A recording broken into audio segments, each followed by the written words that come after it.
Come on.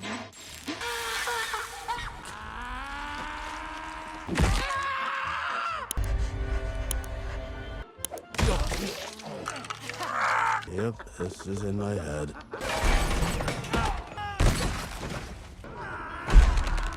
The story kicks off with Boy, a deaf and mute victim of the von der Koy's family, a corrupt dynasty training in the forest with the help of a shaman who saved him from being eliminated alongside the rest of his family when Hilda, the matriarch of von der Koy, came for them. The shaman trains Boy every day to get him prepared. His method of training is quite questionable because he does not feed Boy and tells him to always read the dictionary instead. Boy remembers his younger sister, Mina. He does not remember much of the incident, but he remembers Mina clearly. I formed a plan for us to escape this totalitarian hellhole. They used to be best friends. Boy finds it hard to separate reality from imagination now. Everything looks real to him. One day, he follows the shaman to the market Place for little boys. Running your mommy. and is approached by a VDK soldier who challenges him to go meet his mother. He hands a paper to him stating that he is a deaf and mute who can read lips, and the soldier leaves him alone. Boy still sees Mina even after her death. Go. He remembers when she used to shade Hilda by showing her hand to her statue. She tells him she is giving her the middle finger 5 times, and he always joins her in the fun, even making silly faces at the statue. Fast forward to the present, To kill Hilda van der Koy. Boy continues to train under Shaman for the sole purpose of eliminating Hilda till he becomes a pro. He sometimes gets distracted by Mina, who is always watching him. He visits the market and sees Anna, a pretty flower seller, and decides to patronize her. He continues to stare at her sweetly while Anna acts shy. The van der Koys, they're coming. And shortly after, the VDK soldiers arrive. Unfortunately, Anna is a fan of VDK, and that signifies the end of his crush on her. Some of the citizens go to greet them, while the anti-VDK citizens who refuse to report to them are forcefully taken out of their homes. Gideon van der Koy, a member of Hilda's family, and Glenn van der Koy, his brother-in-law, step out. Boy recognizes Gideon from his hideout as the one who attacked his family. Glenn is to give a speech that Gideon has prepared to the people. And danger to our way of life. Glenn mocks the speech and tells Gideon he cannot continue reading it because it sounds absurd. A pained Gideon tries to defend his script and mocks him for being just a puppet. He ignores Gideon and speaks from his head. The von der Koy family is preparing for the culling, an annual event they host that involves eliminating rebel citizens who are against the family. He approaches one of the captured rebels to bully him. An angry bystander sees this and challenges Glenn, calling him a puppet. This pisses Glenn off as she shoots her, but it mistakenly hits a different person. Pandemonium breaks loose, and Glenn apologizes, calling it an accident. Gideon radios June 27th, VDK head of security and member of the family, to clean it up. The citizens try to reach Glenn, but the VDK soldiers resist them. One of the citizens breaks out and proceeds to attack Glenn, but is eliminated by June 27th before he could reach him. The soldiers begin to attack the citizens, and Boy gets up from hiding to protect the citizens, but he is stopped by the shaman. A little overkill, don't you think? Glenn expresses concern about the number of people they have available for, the culling not being up to 12, while Boy lets the shaman understand that he is done hiding, and Hilda has to be eliminated. He leaves the shaman and runs to meet one of the VDK vehicles. He stays in the booth of one of the cars, lying next to a dead guy. Glenn and Gideon arrive at the VDK's parking lot, and Glenn continues to express concern about the number of people they have for the culling. Gideon accuses him of being scared of his wife, Melanie, who happens to be his sister, while Boy tries to infiltrate their midst. Gideon promises to shield him, but Glenn does not believe him, claiming he will throw him under the bus. Melanie walks in just in time, and begins to lash out at them. She spent 6 months organizing this ceremony, and they could not even find 12 people to put on camera. Glenn immediately blames it on Gideon. So much for being thrown under the bus. Glenn tells her about the poor speech Gideon prepared. Gideon gets defensive, but Melanie tells him to stop whining. It is just a speech, not an art project. She only allows him to write speeches so that he will stop complaining about his real job. In the toilet without instruction. Melanie tells her guards to go get Glenn changed for the big night. He truly is a puppet. Melanie tells Gideon to go find 6 more people, but Gideon disagrees, telling her they need to agree on his script, leaving Melanie frustrated. Boy watches them from his hiding place before being interrupted by Mina. How'd you get here? I don't know. You just Mina never begins asked to me. talk to him because she can hear the voice in his mind. Gideon tells her she is on a mission, and Mina is happy to hear this. Ninja, but with butterfly wings. He tells Mina to lower her voice, but she screams to confirm nobody can hear her voice. Boy tries to look for them because he lost them after being distracted by Mina, and Mina offers to help. In her butterfly costume, she believes is a disguise. That's not a disguise. Butterflies don't blend in. She goes to check if the coast is clear. A vehicle moves in her direction, and he jumps to save her, only to see that Mina is just in his head, leaving him exposed. Glenn, now in changed clothes, sights Boy and calls the soldiers' attention to him. Boy gets into a fight with the soldiers. While fighting, Basho, a captive, throws a gun at him to defend himself, only to find out the gun is out of bullets. He continues to fight them till he meets Basho, who is tied to a table. Basho pleads with him to release him, and he will help him get to Hilda in return. He releases him, and Basho tells him they will need to work as a team. Boy likes the sound of that because he has never been on a team before. They split up, and Boy continues to take down more soldiers, Look at me. while Basho handles the cart. He meets with Basho back at his spot, but they are soon interrupted by a crazy soldier whose name is Dave. Boy begins to fight Dave, who refuses to die. He is like a zombie. But Boy slices one of his legs, making him stay down. Basho is happy about their victory, until he is once again interrupted, this time by Glenn. Glenn shoots at them, and Basho shoots him back. The bullet hit Glenn in a vital spot, and he stays down while Basho happily tells Boy they make a good team. Boy proceeds to eliminate Glenn, but Basho advises him against it because, since he is a Vander Kooi, he will definitely have information that can help them. I have information. I have information. Basho threatens him with a bench vice, and he tells them about Hilda's whereabouts. He tells them she is in the mansion, as she always throws a huge banquet for the whole family every year before the culling ceremony. He even offers to get them into the mansion if they release him, since he is a Vander Kooi, but the bench vice slips off Basho's hand and smashes his face. Basho apologizes to Boy about this, blaming it on his sweaty hands.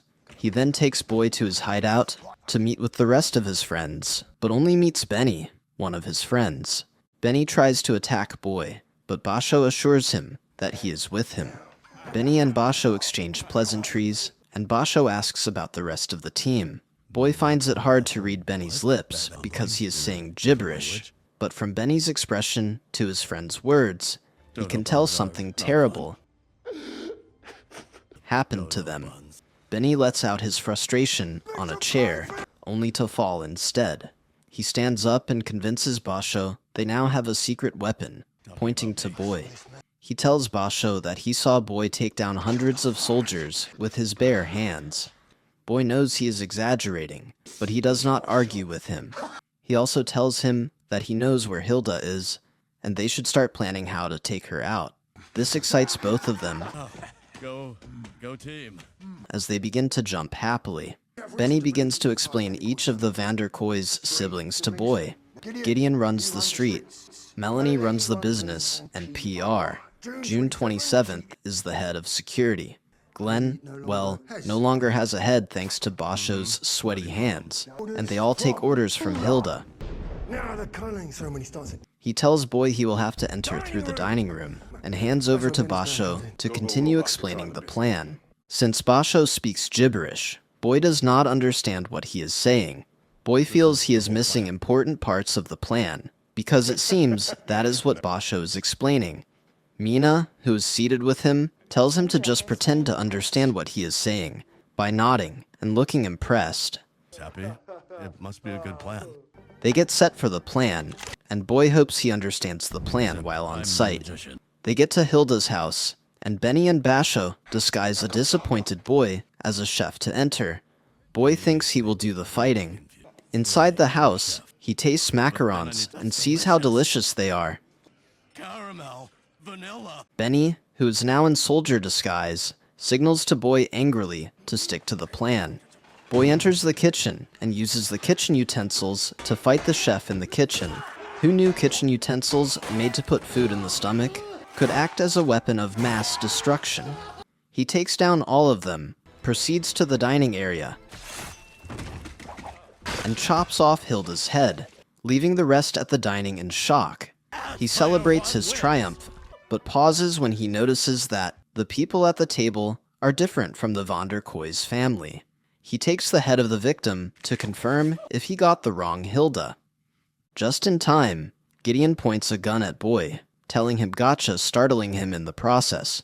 He confirms that the people at the table are actors because he believes a time might come when people will want to take down Hilda, so he decides to write a script about it and tells the actors to act it out. Boy double-crosses Gideon while he is distracted by his grandma, the only real person in his play. But he is hit from behind by June 27th, causing Gideon to escape from the room.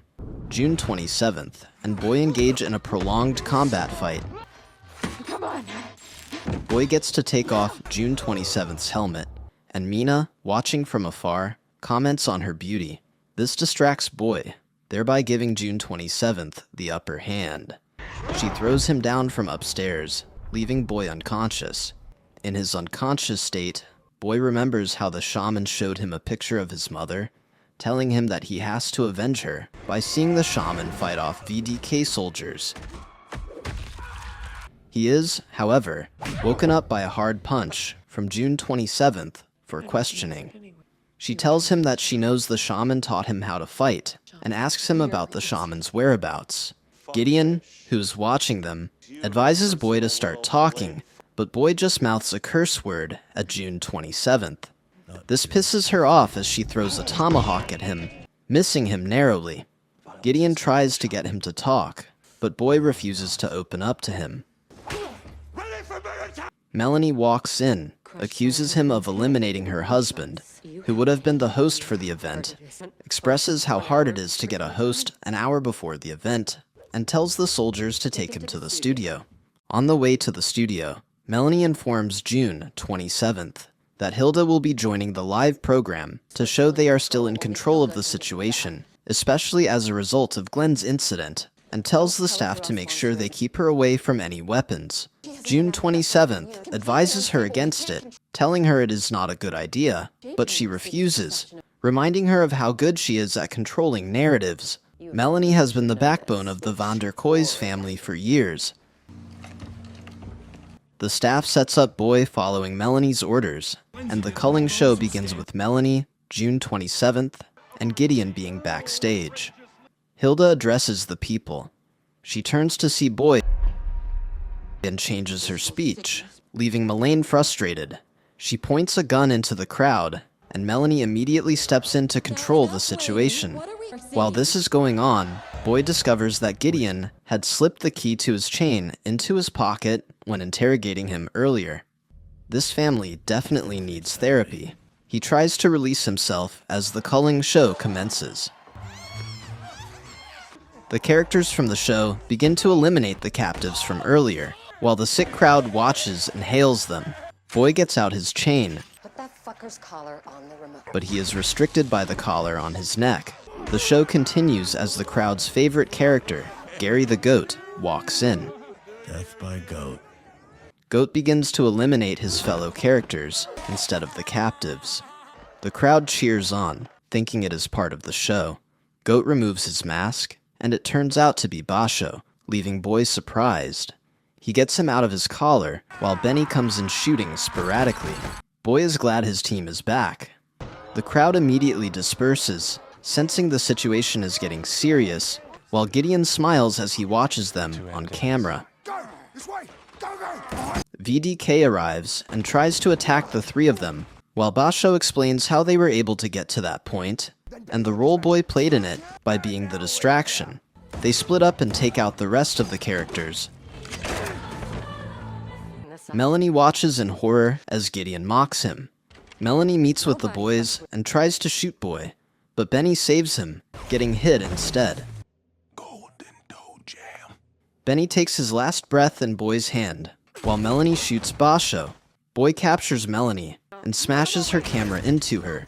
Basho gets up weakly and tells Boy he promised to take her to Hilda, and he must fulfill his promise. On the way, Boy fights off the soldiers on the way, while trying to protect Basho. Basho tells him not to look back, and just keep going. He takes out all the soldiers, as memories of his dead family flood his mind. He looks back, and Basho has kicked the bucket, unfortunately. He continues his journey and meets Gideon on his way. He gives him a key to the bunker Hilda is at, and he eliminates him. He takes the elevator to the bunker, and June 27th escorts him to meet Hilda. To his utmost shock, he sees himself and Mina in Hilda's family portrait.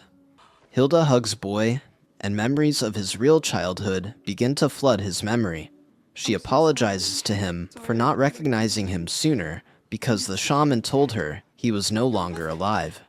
Boy is just too stunned to speak. He begins to remember how the shaman brainwashed him into thinking another person is his mother, and that Hilda is the enemy, while he saved him. He remembers the day everything changed. He accompanied his mother and Mina to take down the shaman, his wife and kids. The shaman's wife is the one whom the shaman convinced him to believe is his real mother. Hilda told him the shaman killed his father and set up an army against their family, and she held his hand to shoot his wife and kids. He tries to shoot the shaman, but the shaman escapes. He remembers running away that day, and the shaman found him. He continues to cry, while Hilda explains that the shaman used him as a weapon to destroy her family, and even against his own sister. Boy drops to his knees on realizing June 27th is Mina, his sister. Hilda tries to see if Boy is still under the shaman's spell, but he gives her no response. Hilda then tells June 27th that the shaman wants them dead, and the only way they can escape is to eliminate Boy because he is his weapon, so she should deal with him accordingly. June 27th attacks Boy, and is about to finish him off when Boy shows her their signature middle finger sign, and she stops. Hilda orders her to finish him off, but she finishes Hilda instead by hitting her in the middle of her head. They both escape, fighting off VDK soldiers in the process. The shaman meets Boy and June 27th in the hallway, and they face him. After a prolonged fight, Boy successfully eliminates him and cries out. He quickly checks on June 27th, who is now weak on the floor. She tells him not to worry about her and to go. Boy refuses. Help her up as they leave the premises. He is not going to lose her again. The end. Thank you for sticking to the end of my video. Please do me the biggest favor by leaving a like, comment, and subscribe, and I hope to see you in the next video.